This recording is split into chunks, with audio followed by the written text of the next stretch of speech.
Aloha and welcome to Live at the Legislature, where each week during the legislative session we give you a chance to hear directly from your state senators about what's going on here at the Capitol. As we enter the final weeks of the session, some of the bills that are still alive focus on criminal justice reform, including bail reform and prison overcrowding. Joining us today is Senator Clarence Nishihara, the chair of the Senate Committee on Public Safety, Intergovernmental and Military Affairs. He represents the 17th District, which includes Waipahu, Crestview, Manana, Pearl City, and Pacific Palisades. Thank you, Senator, for being here today. Thank you. Aloha. Good morning. During the interim, you were a member of the Criminal Pretrial Task Force, and you guys produced a long report on the Hawaii criminal pretrial reform. Can you tell us more about the task force and your work with them? Yes, it was called Task Force HCR 85, which was a House resolution, concurrent resolution, which called for that, putting together that task force. And the group was quite diverse. They had judges, you had prosecutors, you had defense attorneys, you had advocates for criminal justice reform. You also had OHA was a part of it. We also had, as part of that HCR, it called for to have some members who were formerly incarcerated. And so we had that as well. We wanted to have both a male and female. I think at the end we only had a male, I think. But anyways, it was quite lengthy because we started in June of 2016 and we didn't complete the work until, just about toward the ending of 18. So it took almost 2 years, a year and a half actually. But out of that came a whole bunch of recommendations how they could reform what we all believed was a system that was not sustainable, it wasn't effective, it wasn't cost effective, and a whole bunch of things, a reason why we need to fix it. And when you look at what's happening across the country, they're also looking at how they're going to reform their systems because they're finding it, as we have, that it's not cost effective, it's not sustainable, it's not cost effective, and it's not producing the results that we think that we need to have. We can't keep growing our incarcerated numbers larger and larger, which already we have a problem where we have to ship about 1,600 Hawaii inmates to Saguaro in Arizona. I had gone there some years back when Senator Sakamoto had the committee, and we went to visit Arizona. And when we went there were two. There was Red Rock as well as Saguaro. So now we're only down to Saguaro. But as it is, we have probably over 8,000 inmates that are housed in both Arizona, Halava, and all the jails.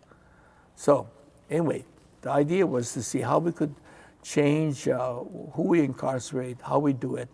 And that's why pretrial was also an issue, because people get into the system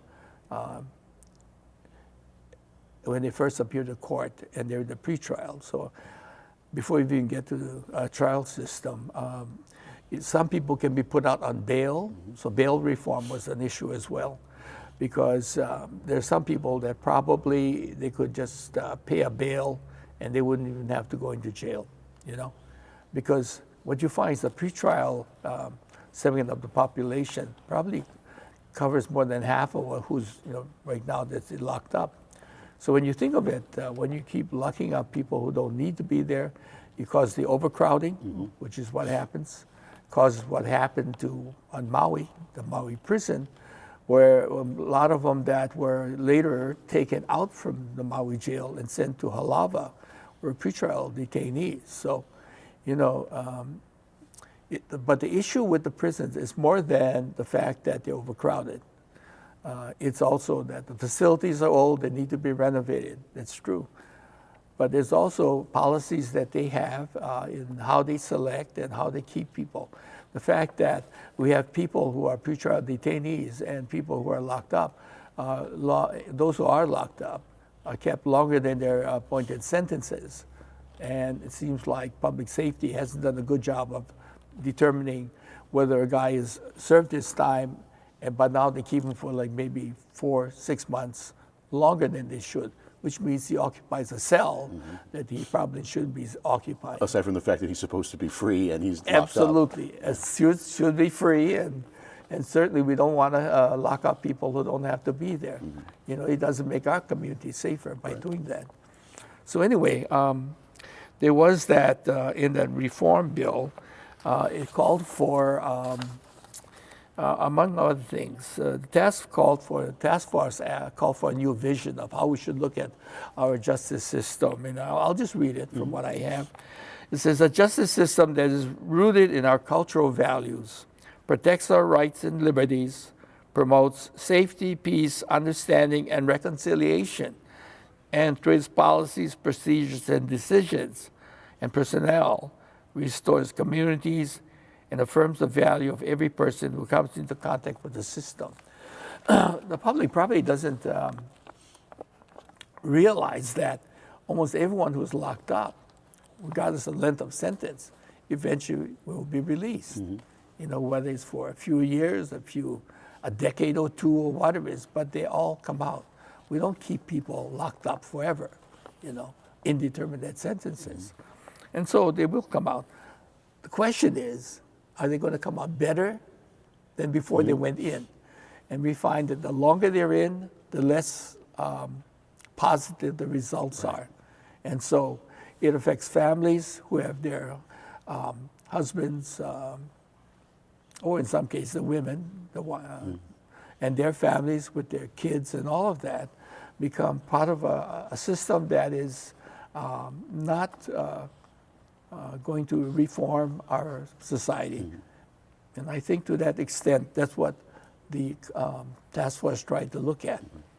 And so, as an example, there is a few House bills and Senate bills that are moving through and up for a vote very shortly. House Bill 1552 calls for a Hawaii Correctional System Oversight Commission. And I think that's important. We need to have a better handle on what's happening in our system. I'm sorry, Senator, but we are running very short on time. We've consumed our 8 minutes, but there's still more on it. We're going to encourage the public to keep an eye on all of these bills, keep an eye on what's moving. Thank you for being here. Thank you for waking up. Well, thank you. Thank you for joining us today, and we'll see you next time live at the legislature.